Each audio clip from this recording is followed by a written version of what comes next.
Polymers और monomer मिलकर polymer बनाते हैं, ठीक है। और डीएनए प्लस हिस्टोन प्रोटीन मिलकर क्या ये स्ट्रक्चर कहलाता था?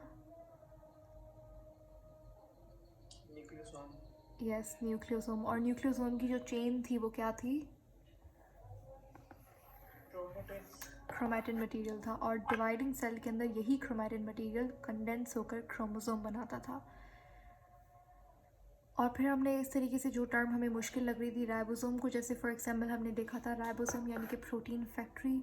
राइबोसोम हमारे पास प्रोकैरियोट के अंदर कितने स्वेटबर्ग के होते हैं? 70s के। और इसका स्मॉलर यूनिट हमारे पास क्या होता है? 30। और लार्जर यूनिट 50s। इसी तरीके से यूकैरियोटिक के अंदर हमारे पास जो राइबोसोम्स थे वो उसकी साइज़ क्या थी? 60 and 40। Yes, 40 and 60। तो मिलकर ये लोग क्या बनाते थे? 80s। ओके। तो आज का हमारा जो टॉपिक है वो है वही सेम, हम लोग कंटिन्यू करेंगे, differentiation between prokaryotic and eukaryotic cell. खैर यही मेन बातें थी कि इनके अंदर जो है राइबोसोम की साइज़ ये होती है। मेन डिफरेंस क्या था कि प्रोकैरियोट्स के अंदर न्यूक्लियर मेम्ब्रेन एब्सेंट होती है, यूकैरियोट्स के अंदर न्यूक्लियर मेम्ब्रेन होती है, ठीक है। और इसके अलावा 2-3 पॉइंट्स जो रह गए थे वो मैं आपको आज बताऊंगी। जैसे कि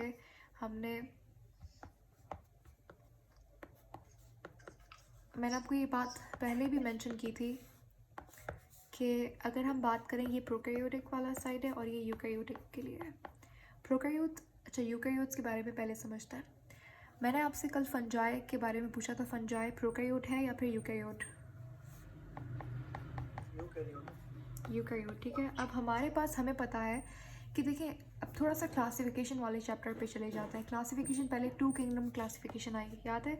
यानी कि अब सारे एनिमल्स थे, प्लांट्स, एनिमल्स, जितने भी जानदार हैं, तो साइंटिस्ट ने कहा कि इनको डिस्टिंग्विश करना, इनको एक दूसरे से अलग करना बहुत मुश्किल हो रहा है।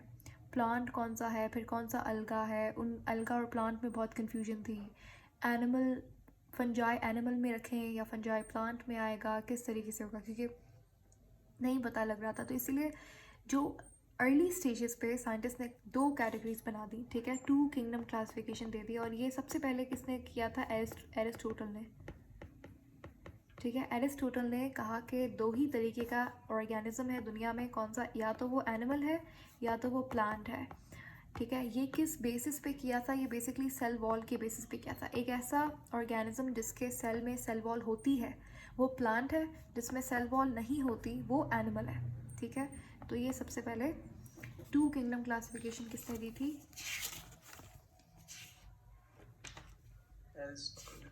एरिस्टोटल ने, ठीक है। और इसी तरीके से हमारे पास फिर आए दूसरे साइंटिस्ट जिन्होंने दी 3 किंगडम क्लासिफिकेशन।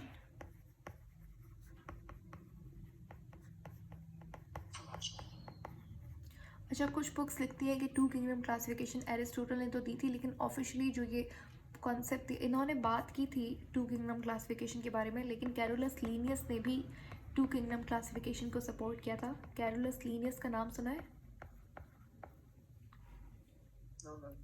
कैरोलस लीनियस हमारे पास जो ये हम चैप्टर बात कर रहे हैं, जिस चैप्टर की, ये चैप्टर कौन सा है जहाँ पे आप क्लासिफिकेशन ऑफ लिविंग ऑर्गेनिजम्स के बारे में बात करते हैं? It's called as taxonomy.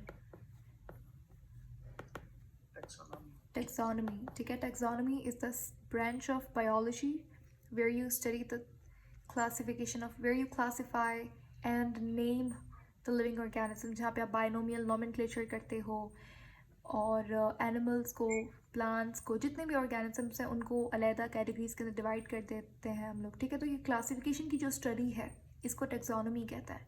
और आपको पता है Carolus Linnaeus is called the father of taxonomy. Father of taxonomy कौन है? Carolus Linnaeus. इसी तरीके से हमारे पास ये 2-3 इंपॉर्टेंट होते हैं जो आपको याद करने होते हैं, जैसे कि फादर ऑफ जेनेटिक्स किसे कहते हैं?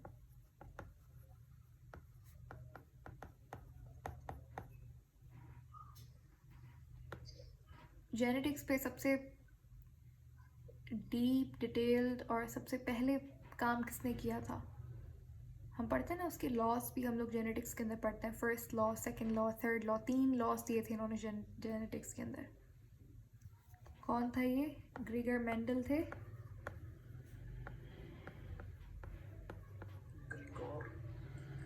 ठीक है, ग्रीगर मेंडल हमारे पास फादर ऑफ जेनेटिक्स कहलाते हैं। इनके लॉस हम लोग पढ़ेंगे आगे जाके फिर, फर्स्ट लॉ, सेकंड लॉ, फिर थर्ड लॉ। मेंडल्स लॉ जो है, यस, मेंडल्स लॉ। तो वो लॉज इन्होंने दिए थे। ग्रीगर मेंडल इनका पूरा नाम है। ऑस्ट्रिया से इनका ताल्लुक था और इन्हें फादर ऑफ जेनेटिक्स कहा जाता है। ठीक है, तो फादर ऑफ, इसी तरीके से फादर ऑफ टेक्सोनॉमी कौन है? कैरोलस लीनियस है। कैरोलस लीनियस ने 2 किंगडम क्लासिफिकेशन दी थी। और आपको पता है कैरोलस लीनियस ने ही कॉन्सेप्ट को डिस्कवर किया था बाइनोमियल नोमेनक्लेचर। बाइनोमियल नोमेनक्लेचर क्या होता है? जब भी आप किसी भी एक लिविंग ऑर्गेनिज्म का नाम रखते हैं साइंटिफिकली, तो उसे आप बाइनोमियल नोमेनक्लेचर कहते हो। बाइनोमियल, ठीक है। बाय यानी कि 2 नाम मिलकर ये नाम बनाता है। जैसे कि फॉर एग्जांपल फ्रॉग का, हर किसी का एक बायोलॉजिकल नेम होता है, एक साइंटिफिक नेम होता है। तो फ्रॉग का बायोलॉजिकल नेम क्या होता है? Yes, Rana tigrina. ठीक है, अब ये इसी को हम कहते हैं बाइनोमियल नोमेनक्लेचर। ये जो सिस्टम, ये जो प्रोसेस है, इस फ्रॉग को हमने नाम दे दिया राना टिग्रीना, तो ये बाइनोमियल नोमेनक्लेचर कहलाता है। ये कॉन्सेप्ट किसने दिया था?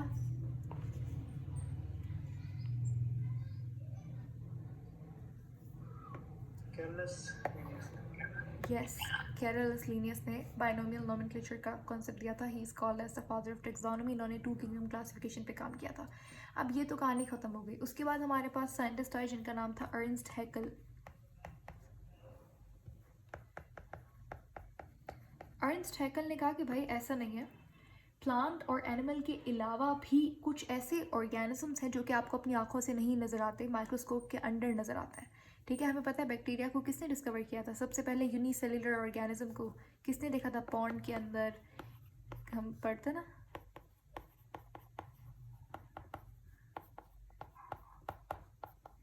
एंटोनी लेवेनहुक,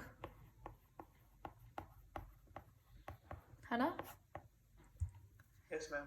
तो इन्होंने कहा कि अच्छा यूनिसेल्युलर ऑर्गेनिजम्स भी होते हैं जो आपको नज़र नहीं आते, तो उनके पास तो अब हमें एक और क्लासिफिकेशन, एक और ग्रुप बनाना होगा। अर्नेस्ट हैकल ने कहा, और उस ग्रुप के अंदर हमें इन यूनिसेल्युलर ऑर्गेनिज्म को रखना होगा, क्योंकि देखो एनिमल और प्लांट दोनों क्या है? मल्टी सेल्युलर हैं, एक से ज़्यादा सेल होता है इनके पास। तो यहाँ पे इन्होंने एक और ग्रुप बनाया है जिसको आज हम क्या कहते हैं? बेसिकली यहाँ पे प्लांट और एनिमल के अलावा जितनी भी और चीज़ें थी उसको रख दिया। इसको ग्रुप का नाम दे दिया प्रोटिस्टा।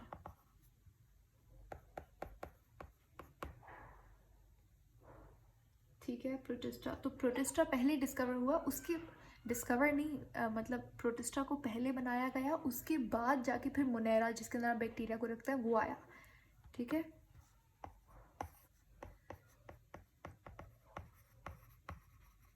अब 4 किंगडम क्लासिफिकेशन हमारे पास किसने दी थी?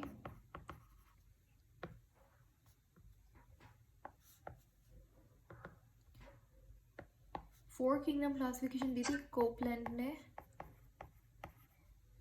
सही है, और इन्होंने हमारे पास मोनेरा को इंट्रोड्यूस करवाया था। इन्होंने कहा था कि देखो जो प्रोटिस्टा है उसके अंदर तुम लोग यूकैरियोटिक ऑर्गेनिज्म को रख रहे हो, लेकिन ऐसा भी तो ऑर्गेनिज्म है जो कि प्रोकैरियोटिक है।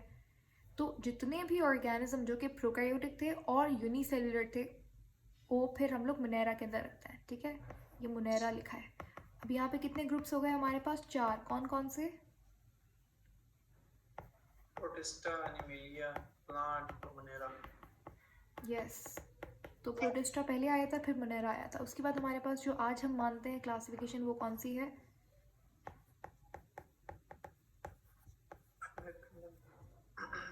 5 किंगडम क्लासिफिकेशन, जो कि किसने दी थी?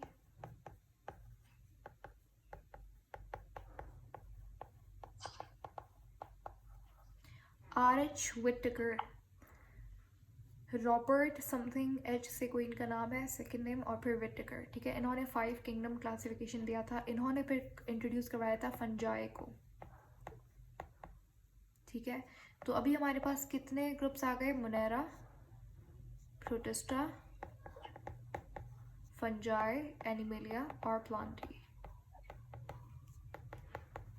अब इन पांचों में डिफरेंस क्या है? क्यों इन सबको अलग अलग रखा गया?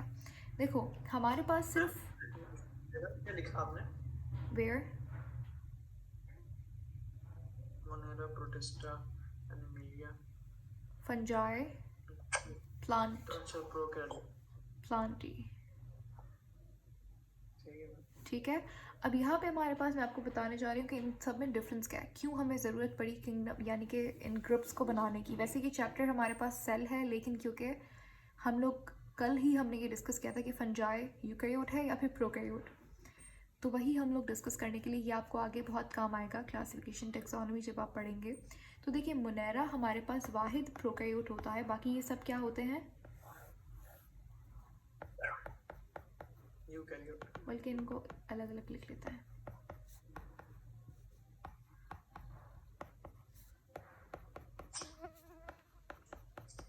ठीक है, ये सब क्या है? यूकैरियोट्स हैं। मोनेरा हमारे पास वाहिद प्रोकैरियोटिक ऑर्गेनिज्म होता है। अब देखते हैं कि इनके पास सेल्स कितने होते हैं। मोनेरा क्या होता है? यूनिसेल्युलर होता है। अब अगर आप मुझे बताएं प्रोटिस्टा और फंजाई में क्या डिफरेंस है? Protista, fungi. हाँ, प्रोटिस्टा और फंजाई को हमने अलग अलग क्यों किया? मैम उसके पास प्रोटिस्टा के पास न्यूक्लियस, नहीं प्रोटिस्टा को उसको क्योंकि यूकैरियोटिक है ना दोनों ही। यस, दोनों यूकैरियोट्स हैं, फिर भी हमने इनको अलग अलग किंगडम्स बनाया। ऐसा क्यों?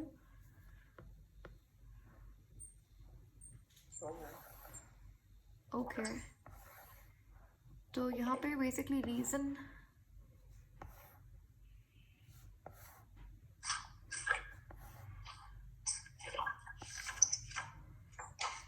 अच्छा, तो प्रोटिस्टा और फंजाई में क्या डिफरेंस है? इनको हमने अलग इसलिए किया क्योंकि जो प्रोटिस्टा है वो सारा का सारा क्या होता है? यूनिसेल्युलर होता है, लेकिन फंजाई, मसला ये फंजाई जो है वो मल्टी सेल्युलर था। ठीक है, तो ये फ़र्क था दोनों में, इसीलिए इन दोनों को अलग अलग कर दिया। उसके बाद एनिमिलिया और प्लांटी की बात करें तो ये भी हमारे पास क्या है?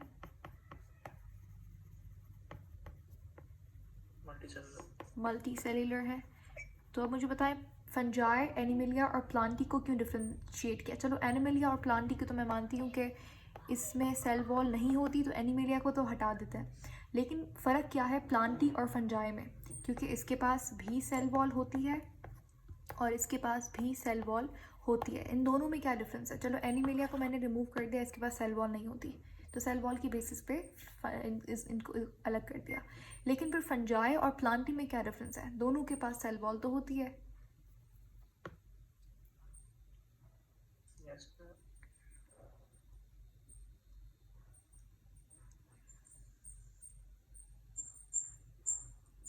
तो इन दोनों में मेड ऑफ चेंज तो नहीं कर, सॉरी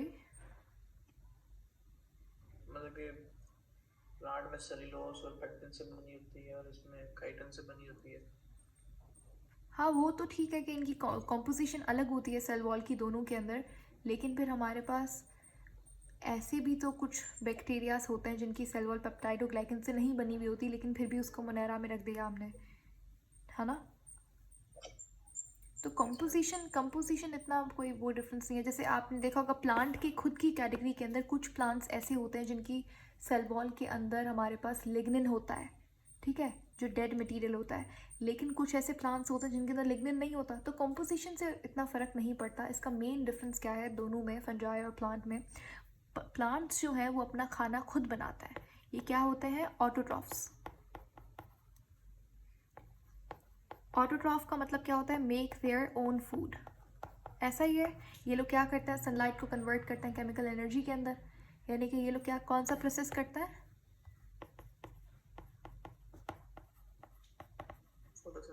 फोटोसिंथेसिस करते हैं। लेकिन फंजाई में ऐसा नहीं होता। फंजाई क्या है? वो दूसरों से खाना लेता है, दूसरे डेड मटेरियल को खा लेगा, कोई किसी के रिमेन्स डेड ऑर्गेनिक मैटर को कंज्यूम कर लेगा, किसी प्लांट को कंज्यूम कर लेगा, ठीक है।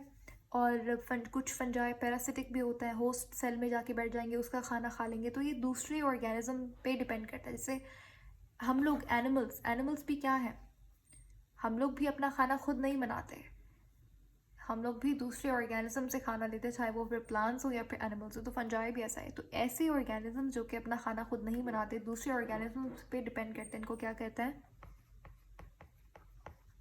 फंजाई। इनको कहते हैं हेट्रोट्रॉफ। ठीक है, इस टर्म, ये जो बात मैंने कही है, इस डेफिनेशन के लिए एक नाम है हेट्रोट्रॉफ्स। तो फंजाई भी हेट्रोट्रॉफिक होता है, और एनिमेलिया, एनिमल्स भी, ह्यूमन चाहे कोई भी एनिमल हो, वो भी क्या होता है? हेट्रोट्रॉफ होता है। जबकि प्लांट्स क्या है? ऑटोट्रॉफ्स हैं। ऑटो यानी कि खुद से, राइट? तो खुद से अपना खाना बनाते हैं, ऑटोट्रॉफ्स हैं। और ये हेट्रोट्रॉफ ऑटोट्रॉफ क्या है? ये मोड ऑफ न्यूट्रिशन है। कैसे एक ऑर्गेनिज्म खाना बनाता है? तो मोड ऑफ न्यूट्रिशन, सही है। अगर बात करें मुनेरा की, तो मुनेरा के अंदर कुछ जो है वो ऑटोट्रॉफिक होता है, ज़्यादातर ऑटोट्रॉफिक होते हैं, और कुछ जो है वो हेट्रोट्रॉफिक भी होता है, दोनों होते हैं इसके अंदर। और प्रोटिस्टा के अंदर भी ऐसा ही है, कुछ ऑटोट्रॉफिक होता है, कुछ हेट्रोट्रॉफिक होता है। क्लियर? Yes ma'am. ओके, तो इसके बाद हाँ, तो हम लोग अपनी डिफ्रेंसिएशन पे वापस आते हैं। हमने बात की थी यूकैरियोटिक और प्रोकैरियोटिक की। यूकैरियोट के अंदर मैंने आपको बताया था कि माइटोकॉन्ड्रिया होता है, जो कि क्या, कौन सा प्रोसेस करता है?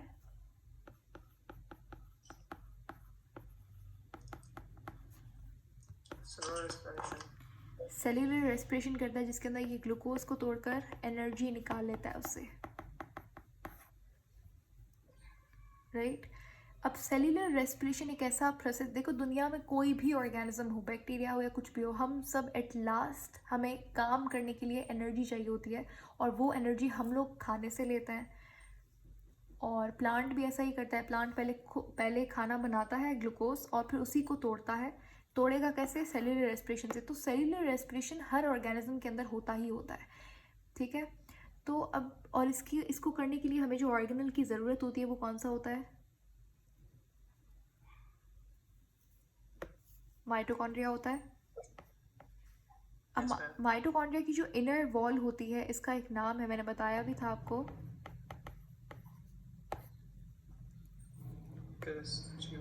इसको क्रिस्ट्रा कहते हैं, ठीक है? जो इनर वॉल होती है माइटोकॉन्ड्रिया की, उसके अंदर जो ये फोल्ड्स नज़र आ रहे हैं आपको, इन फोल्ड्स को क्रिस्ट्रा कहा जाता है, ठीक है? अब प्रोकैरियोट एक ऐसा सेल जिसके अंदर कोई भी मेम्ब्रेन बाउंड ऑर्गेनल नहीं होता, तो इसके अंदर माइटोकॉन्ड्रिया तो नहीं होता, लेकिन इसके अंदर सेल्यूलर रेस्पिरेशन तो होगी, और होनी भी चाहिए।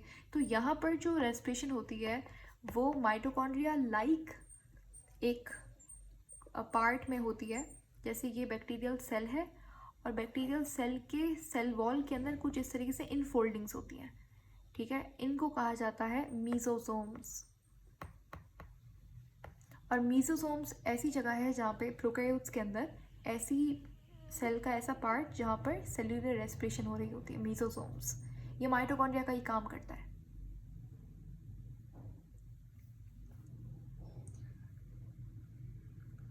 Is that clear?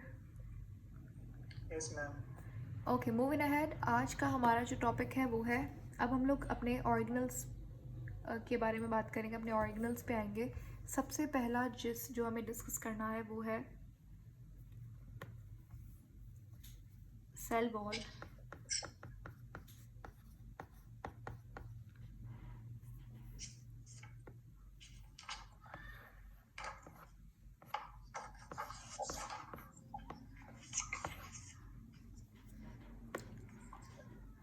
Cell wall हमारे पास क्या है? सेल वॉल एक ऑर्गेनिज्म का जो सेल होता है उसके अराउंड एक वॉल लाइक स्ट्रक्चर, दीवार तो नहीं होती सीमेंट की बनी हुई ऑफ कोर्स, लेकिन बिल्कुल दीवार के जैसा काम करती है वो ये वॉल।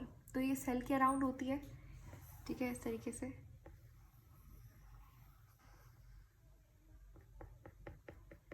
और इसको हम क्या कहते हैं? सेल वॉल कहते हैं। अब सेल वॉल एक डेड, याद रखिएगा ये कैसी होती है? ये डेड होती है, इसके अंदर लिविंग मटेरियल नहीं होता, ये डेड, या फिर आप बोल सकते हैं नॉन लिविंग होती है। दूसरी बात, ये सबसे बाहर की तरफ होती है, आउटर मोस्ट लेयर होती है। ये प्रेजेंट होती है किस किस के अंदर?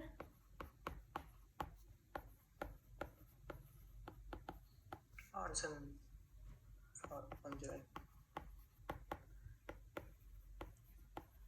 यस तो ये प्लांट्स के अंदर एल्गा बैक्टीरिया फंजाई इन सब के अंदर प्रेजेंट होती है, लेकिन इसकी कंपोजिशन वेरी करती है। प्लांट के अंदर सेल्यूलोज और पेक्टिन की बनी हुई होती है,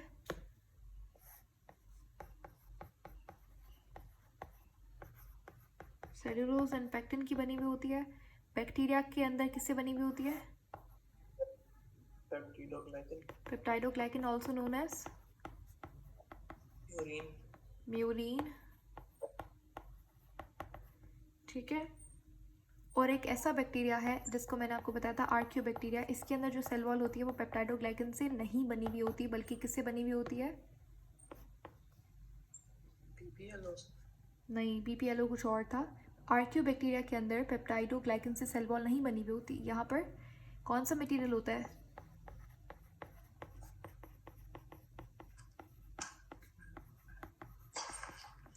सूडोपेप्टाइडोग्लाइकन। क्या होता है? सूडोपेप्टाइडोग्लाइकन, इससे बनी हुई होती है इसकी सेल वॉल।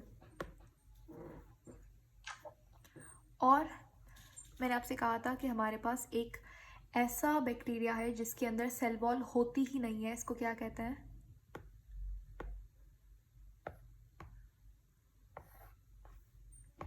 अभी आपने मुझे बताया कौन सा बैक्टीरिया होता है जिसमें सेल वॉल नहीं होती।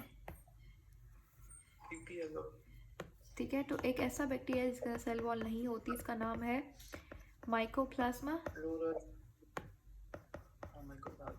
Mycoplasma also known as PPLO, जिसकी फुल फॉर्म क्या है?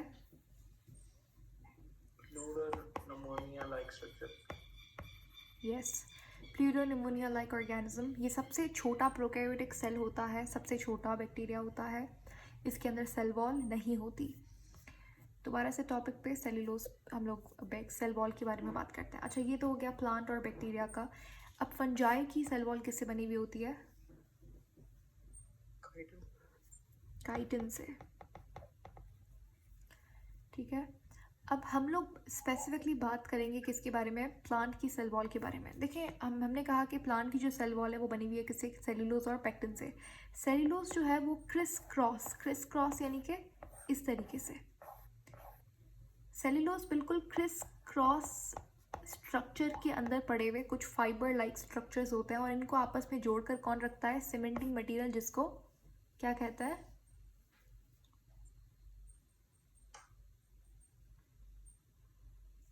पेक्टिन कहता है। तो pectin as a cementing material काम करता है, यानी कि इन सेल्यूलोज के फाइबर्स को जो कि क्रिस क्रॉस मैनर में पड़े हुए हैं इनको जोड़ कर रखता है। ठीक है, तो अब हम लोग ये देखते हैं कि ये सेल वॉल बनती कैसे है। अच्छा, एक और बात आपने याद रखी है सेल वॉल के बारे में, इसकी कैरेक्टरिस्टिक्स के बारे में, कि cell wall is fully permeable. Fully permeable का मतलब क्या है? कि पूरी मुकम्मल तरीके से परमिएबल, इससे कोई भी चीज़ पास हो सकती है, कोई भी चीज़ अंदर बाहर हो सकती है सेल वॉल के थ्रू। लेकिन अगर हम बात करें तो इसमें बड़ी बात क्या है? इसमें बड़ी बात ये है कि अगर हम बात करें सेल मेम्ब्रेन की, तो सेल मेम्ब्रेन ऐसा नहीं होता। सेल मेम्ब्रेन क्या होती है? पार्शली या फिर हाफ परमिएबल होती है, पार्शली परमिएबल होती है। ये हर चीज़ को अपने अंदर से नहीं गुजरने देती सेल मेम्ब्रेन। आगे ही हमारा टॉपिक है, ठीक है? ऐसा क्यों होता है वो हम बाद में पढ़ेंगे, लेकिन आपको याद रखना है कि सेल वॉल क्या होती है? फुली परमिएबल, इससे कोई भी चीज़ अंदर बाहर हो सकती है, लेकिन सेल मेम्ब्रेन जो है वो पार्शली परमिएबल होती है।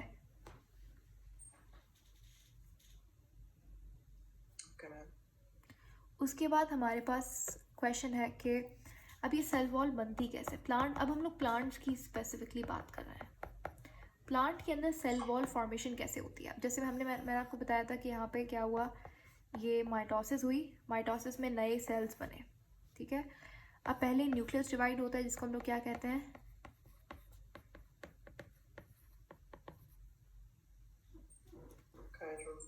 कैरियोकाइनेसिस। और फिर बाद में साइटोप्लाज्म डिवाइड होता है, उसको क्या कहते हैं हम लोग? साइटोकाइनेसिस। अब होता क्या है कि प्लांट, अब देखो एनिमल के अंदर सेंट्रियोल था, ठीक है, सेंट्रियोल प्रेजेंट था, और स्पिंडल फाइबर्स अलग कर रहे थे उनको, और इस तरीके से डिवीजन होती थी। लेकिन प्लांट के अंदर सेंट्रियोल है या नहीं है? हाँ, प्लांट के अंदर सेंट्रियोल होता है, नहीं होता? होता है। सेंट्रियोल स्पिंडल फाइबर्स नहीं होते प्लांट के अंदर।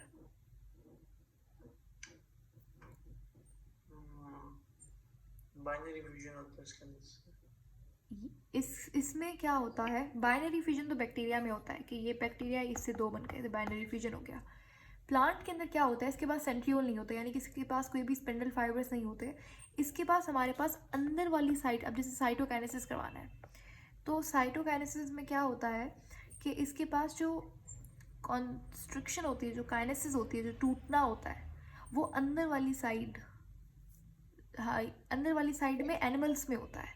ठीक है, इस तरीके से कॉन्स्ट्रिक्ट होगा और ये सेल डिवाइड हो जाएगा। लेकिन प्लांट में पता है क्या होता है, जब प्लांट जैसे समझ लीजिए हमारे पास न्यूक्लियस बन गए, इसके अंदर प्लांट के अंदर सेंट्रियोल नहीं होता है, स्पिंडल फाइबर नहीं होते, लेकिन इसके अलावा कुछ और फाइबर्स होते हैं जो कि वही सेम काम कर रहे होते हैं क्रोमोसोम को क्रोमैटिन में कन्वर्ट अलग करने का।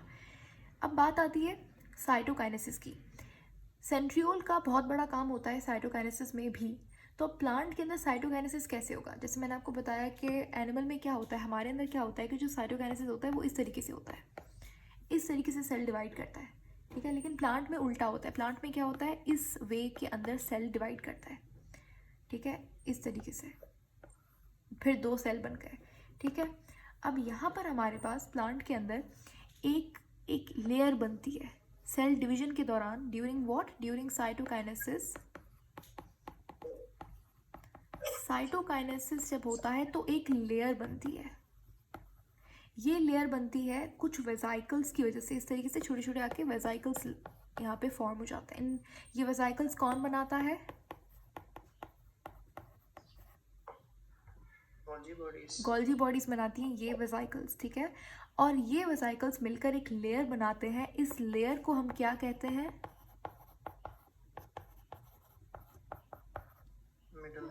Middle lamella. मिडिल लेमिला हमारे पास इस तरीके से सेल वॉल बनती है। ठीक है, तो सबसे पहला मिडिल लेमिला क्या है, देखो सेल वॉल जो है प्लांट की जब हम बात करते हैं तो प्लांट में सेल वॉल 3 लेयर्स में बटी हुई होती है, 3 लेयर्स की होती है। पहली मिडिल लेमिला,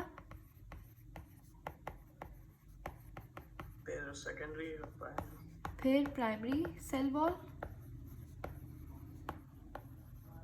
और तीसरी हमारे पास कौन सी होती है, सेकेंडरी सेल वॉल। गुड, तो आपको समझ आ गया मिडिल लेमिला कैसे बनती है। बेसिकली सेल डिवीजन के दौरान हमारे पास इस तरीके से जब सेल डिवाइड करते हैं तो वेसाइकल्स फॉर्म होता है, और ये वेसाइकल्स गोल्जी बॉडी बनाती है, और इसी लेयर को हम लोग क्या कह रहे होते हैं, मिडिल लेमिला।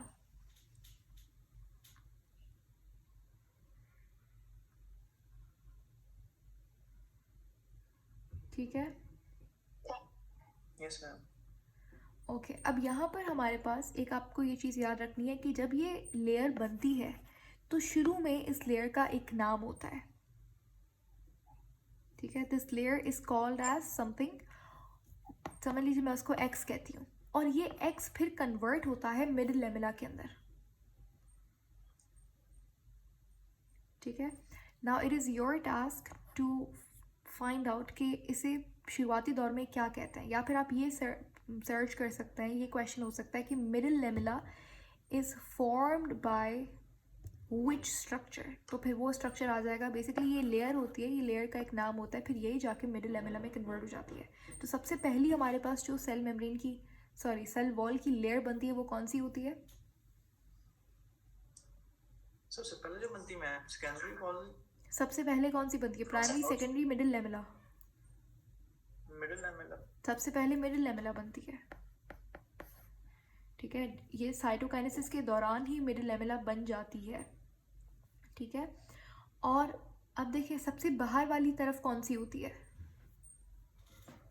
सेकेंडरी।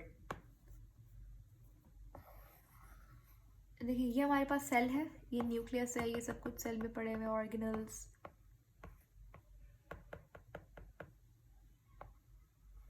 ये ER बना दी, यहाँ पे मुख्तलिफ ऑर्गन्स पड़े हुए, ये सेल है प्लांट का। सेंट्रल वैक्यूल बनाया नहीं तो सेंट्रल वैक्यूल भी ले लेंगे। ठीक है, अब यहाँ पे हमारे पास ये क्या है, ये हमारे पास समझ लीजिए एक हमारी सेल मेम्ब्रेन है। ऐसा ही होता है, सेल मेम्ब्रेन अंदर होती है, बाहर की तरफ सेल वॉल होती है। तो अब मेरा क्वेश्चन आपसे ये था कि मिडिल लेमेला पहले होती है, सबसे अंदर की तरफ कौन सी होती है जो अटैच्ड, जैसे सबसे पहले जो हमारे पास क्या होती है, सेल मेम्ब्रेन होती है, जो कि हमारे अंदर भी है, जिसको प्लाज्मा मेम्ब्रेन भी कहते हैं। तो इसके बाहर सबसे अंदर वाली सेल वॉल की कौन सी लेयर होती है, तो वो होती है which one, secondary, middle lamella no, secondary secondary cell wall. And बाहर की तरफ होती है ये तो। ये सबसे अंदर की तरफ होती है, ओके ठीक है। This is the innermost cell wall की लेयर। इसके दरमियान यानी कि इसके बाहर कौन सी होती है, प्राइमरी। नहीं, इसके बीच में जो होती है ना वो मिडिल लेमेला होती है। तो मैम मिडिल लेमेला पे दो सेल्स को किस तरह ज्वाइन करके रखते हैं, मतलब उस सेलुलोज का स्ट्रक्चर में ना वो मिडिल लेमेला दरमियान में है और साइड्स में वो सेल कनेक्ट हो रहे हैं उसके। ओके, इसको भी देखते हैं। और सबसे बाहर हमारे पास कौन सी होती है, कौन सी रह गई, प्राइमरी। प्राइमरी सेल वॉल, ठीक है। इसको एक मिनट देखें इस स्ट्रक्चर को एंड नोट दिस डाउन।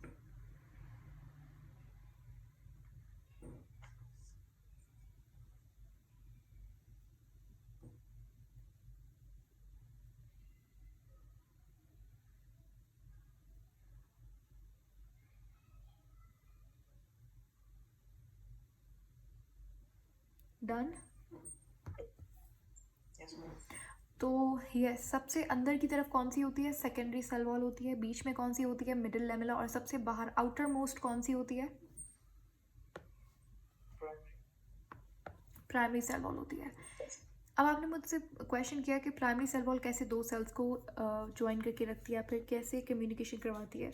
अब एक तो मैंने आपसे बात कही थी कि हमारे पास जो प्लांट सेल्स होते हैं उनके दरमियान में जो कनेक्शंस होते हैं उसे हम लोग क्या कहते हैं, जो सेल वॉल में नेबर सेल्स को जो कम्युनिकेट करवाने में हेल्प करते हैं, जो होल्स होते हैं, उनको हम लोग क्या कहते हैं, plasmodesmata. Plasmodesmata, remember. Yes ma'am.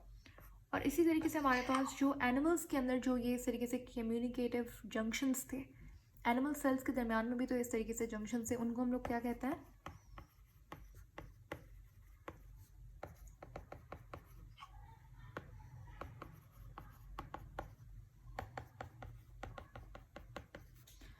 Animals के अंदर होते हैं डेस्मोसोम्स और प्लांट्स के अंदर होते हैं प्लाज्मोडेस्माटा। अब सबसे बाहर वाली जो लेयर थी वो कौन सी थी, वो थी प्राइमरी सेल वॉल। तो इसमें ज़रूर हम बिल्कुल कम्युनिकेशन हो सकती है, इस तरीके से होल्स बने हुए होते हैं। इन प्लाज्मोडेस्माटा के ज़रिए हमारे पास क्या होती है, सेल्स आपस में कम्युनिकेट करता है। तो इसमें कोई वो नहीं है कि किस तरीके से सेल्स कम्युनिकेट करेंगे। बेसिकली इनका साइटोप्लाज्म भी आपस में कनेक्टेड होता है, ठीक है।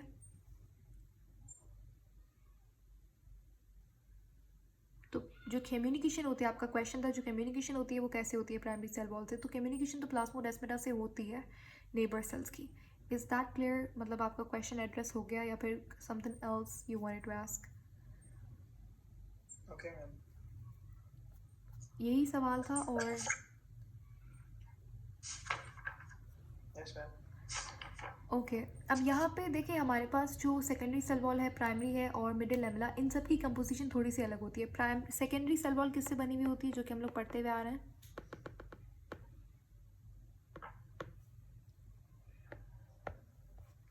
Secondary cell wall. हाँ,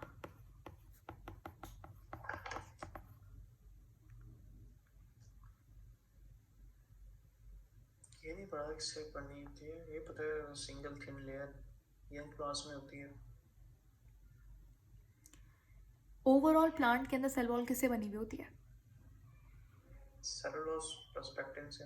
तो ये भी सेल्यूलोज पेक्टिन से बनी हुई होती है। प्राइमरी सेल वॉल भी किससे बनी हुई होती है, सेल्यूलोज प्लस पेक्टिन। पेक्टिन से बनी हुई होती है। लेकिन थोड़ा सा मसला आता है मिडिल लेमेला में। मिडिल लेमेला जो है इसके अंदर क्या होता है, इसके अंदर एक और चीज़ होती है, क्या, कैल्शियम मैग्नीशियम पेक्टेट, ये आपको नाम याद रखना होगा, कैल्शियम मैग्नीशियम पेक्टेट जो है वो मिडिल लेमेला बनाता है। और एक और चीज़ यहाँ पे आपको याद जो ध्यान में रखनी है वो ये है कि सेकेंडरी सेल वॉल के अंदर एक और एडिशनल मटेरियल होता है जिसको लिग्निन कहते हैं।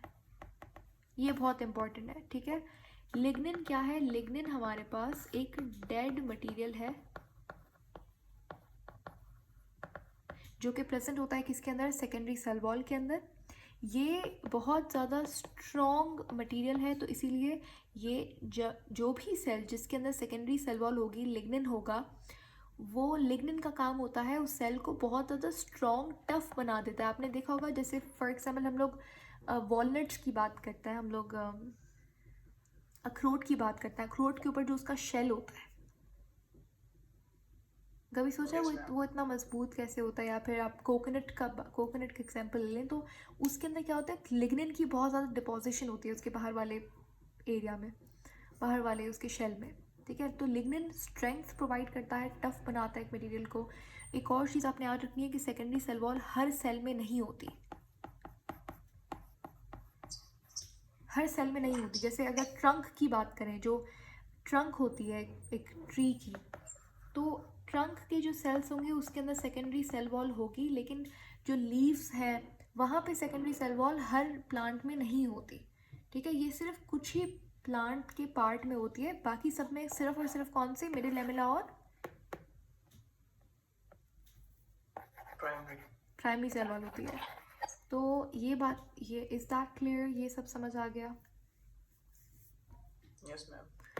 अच्छा, मैंने अभी आपसे क्वेश्चन किया था तो ये आपको आई डोंट नो, लेकिन ये आपको मिला। मैंने आपसे पूछा था कि यहाँ पर साइटोकाइनेसिस के दौरान एक लेयर बनती है जो कि गोल्जी बॉडी बनाती है। इसका नाम हमने एक्स रखा था अभी के लिए, तो इसे क्या कहते हैं? और ये आगे जाके बेसिकली क्या करती है? मिडिल लेमेला बनाती है, एडवांस होके मिडिल लेमेला बनाती है। मैम लिग्निन तो नहीं है? लिग्निन? Yes, ma'am. नहीं, लिग्निन तो एक मटेरियल है, ठीक है, जो कि सेकेंडरी सेल वॉल बनाता है। मिडिल लेमेला को बनाने के लिए जो लेयर होती है वो कौन सी होती है? फ्रेगमोप्लास्ट।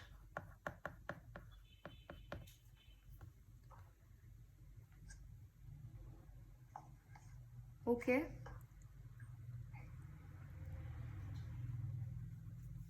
अब हम लोग रिपीट करते हैं आज हमने जो भी पढ़ा है।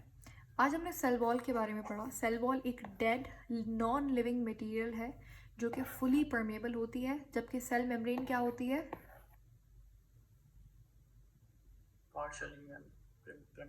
पार्शियली परमेबल होती है। Cell wall outermost layer होती है किसी भी एक ऑर्गेनिज्म में, हर ऑर्गेनिज्म में नहीं प्रेजेंट होती, जैसे ह्यूमन के हमारे अंदर नहीं है सेल वॉल, एनिमल्स के अंदर नहीं होती। प्लांट के अंदर सेल वॉल बनी हुई होती है किससे? सेलुलोज प्रोस्पेक्टिन से। बैक्टीरिया के अंदर, पेप्टिडोग्लाइकन और फंजाई में काइटिन। ठीक है। इसी तरीके से हमने कुछ एमसीक्यूज के हवाले से पॉइंट्स सीखे थे कि एक ऐसा बैक्टीरिया जिसके अंदर जो सेल वॉल है वो पेप्टाइडोग्लाइकन से नहीं बनी हुई होती, वो है आर्कियोबैक्टीरिया। इसमें बनी हुई होती है सूडो पेप्टाइडोग्लाइकन से। नेक्स्ट क्वेश्चन हमने देखा कि बैक्टीरिया एक ऐसा बैक्टीरिया होता है जिसके अंदर, if you have any question you can stop me and ask me in between, ठीक है, आप मुझसे पूछ सकते हैं।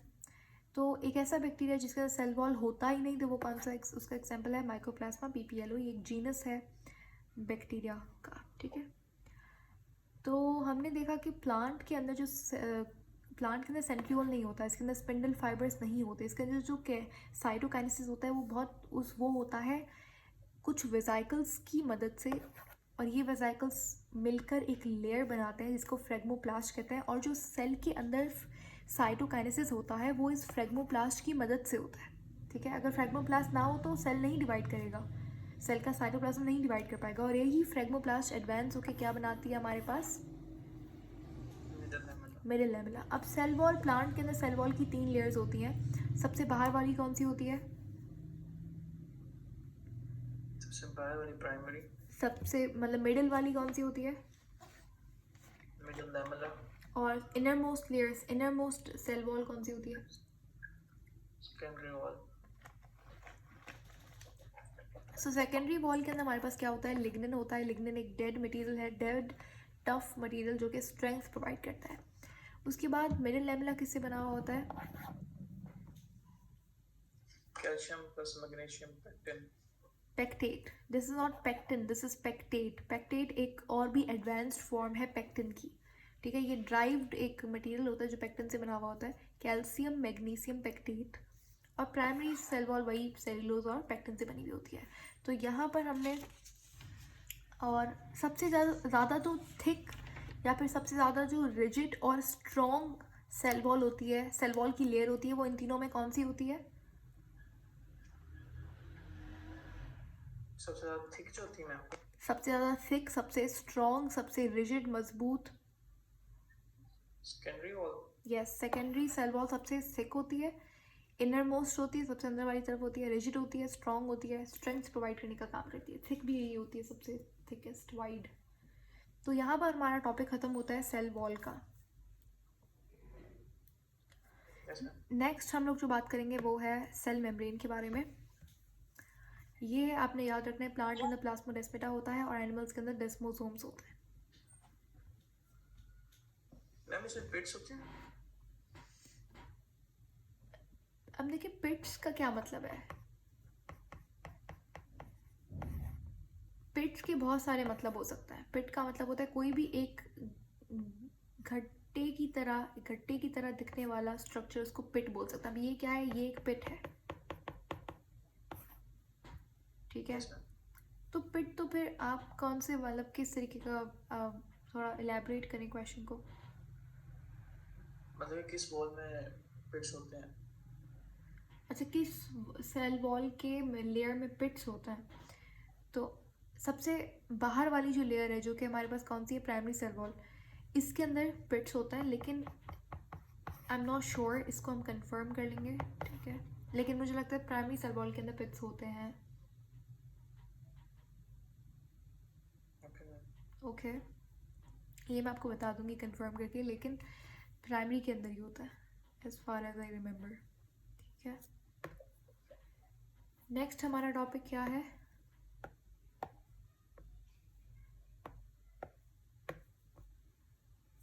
नेक्स्ट हमारा टॉपिक है सेल मेम्ब्रेन।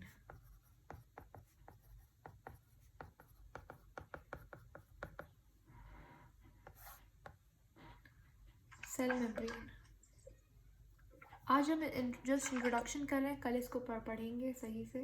तो सेल मेम्ब्रेन का दूसरा नाम क्या है? Plasma membrane. Yes, plasma membrane. ये हर ऑर्गेनिज्म के अंदर प्रेजेंट होती है। ये सब ऑर्गेनिजम्स के अंदर, चाहे बैक्टीरिया हो, प्लांट हो, एनिमल हो, फंजाई हो, प्रोटिस्टा हो, अमीबा हो, अलगी हो, कुछ भी हो, हर किसी के अंदर सेल वॉल ज़रूर होती है, ठीक है। और इसकी जो थिकनेस होती है वो तकरीबन 7 नैनोमीटर होती है। 7 नैनोमीटर। नैनोमीटर किसका यूनिट है? लेंथ का यूनिट है। 10⁻⁻⁹ मीटर को हम लोग नैनोमीटर कहते हैं, राइट। यस। फिजिक्स के अंदर आप पढ़ते हैं मेजरमेंट वाले चैप्टर में। तो इसकी थिकनेस क्या होती है? 7 नैनोमीटर होती है। इसकी ये बनी हुई किससे होती है? ये बनी हुई होती है मेनली, ये बनी हुई होती है, इसके अंदर हमारे पास आपने पढ़ा होगा फॉस्फोलिपिड होता है, राइट।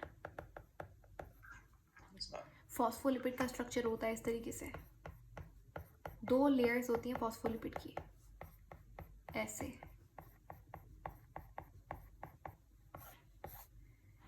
अब ये सेल का इनसाइड है और ये सेल का बाहर वाला साइड है,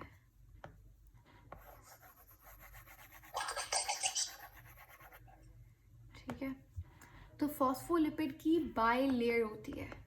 बाय लेयर का मतलब क्या है? 2 लेयर्स हैं, एक ये वाली एक ये वाली, इसीलिए इसको बोलते हैं फॉस्फोलिपिड बाय लेयर स्ट्रक्चर, ठीक है।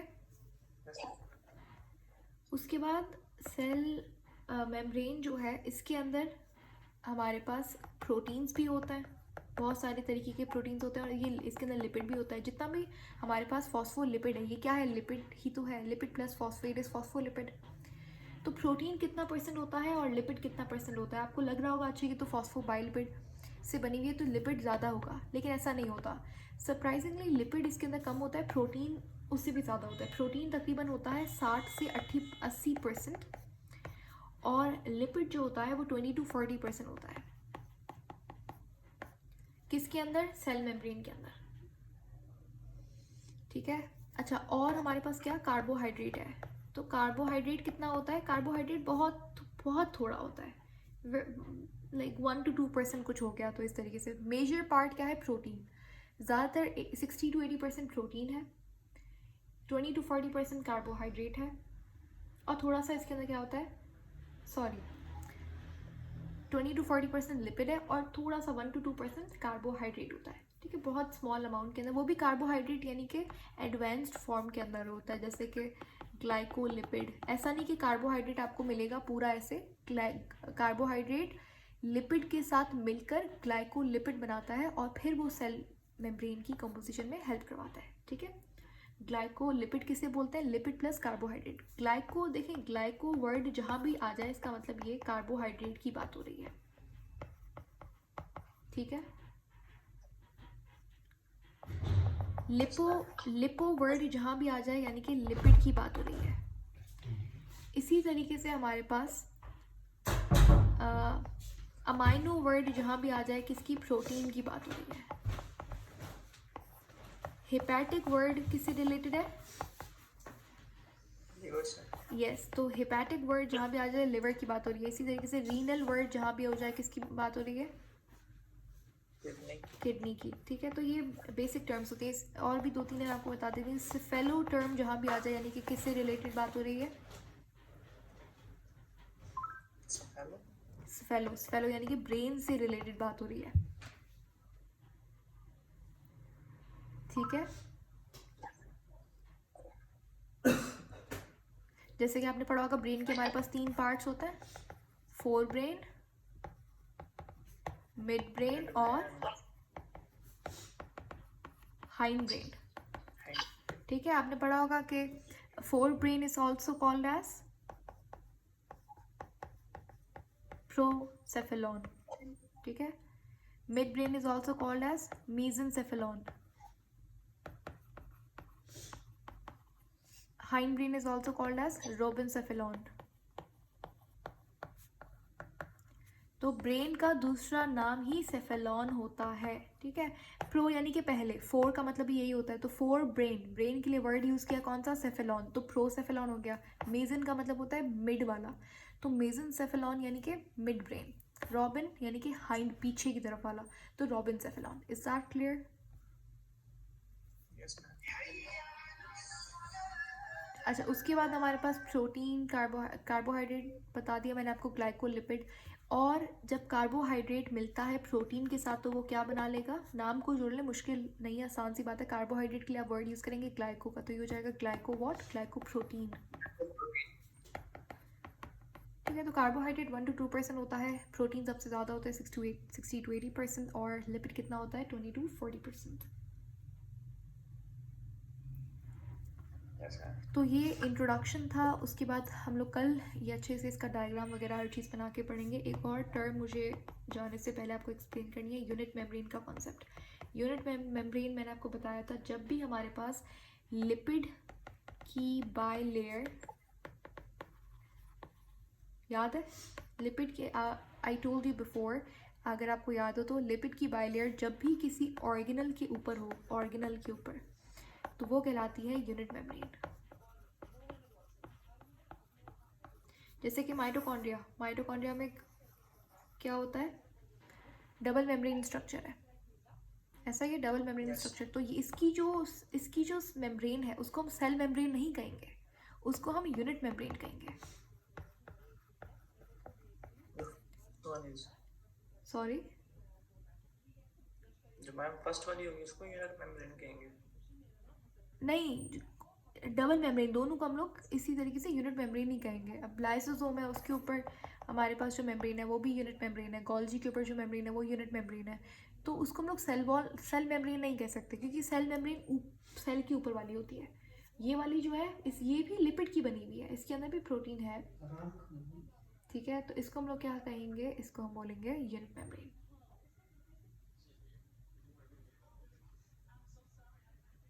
ठीक है, अब लिपिड का जो स्ट्रक्चर था वो थोड़ा सा हिस्ट्री में चले जाते हैं। लिपिड का जो स्ट्रक्चर था वो बहुत कॉम्प्लेक्स था, साइंटिस्ट उसको नहीं समझा पा रहे थे, तो 2-3 मॉडल्स आए, ठीक है। कुछ मॉडल्स फ्लॉप हुए, कुछ सक्सेसफुल हुए। 2 मॉडल्स ऐसे हैं जो हमें पढ़ने हैं, जो कि बताते हैं जो बताते हैं structure of what, model structures. Structure of cell membrane. तो 2 मॉडल्स ऐसे हैं जो हम लोग पढ़ेंगे। एक है कौन सा, यूनिट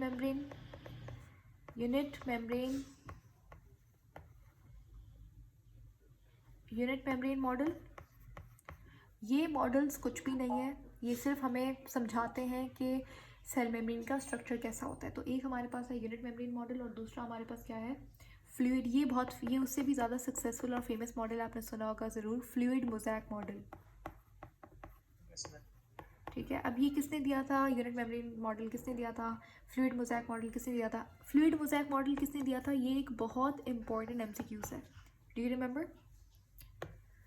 निकोलसन। किसने? Singer and Nicolson. Yes, very good, Singer and Nicolson, good.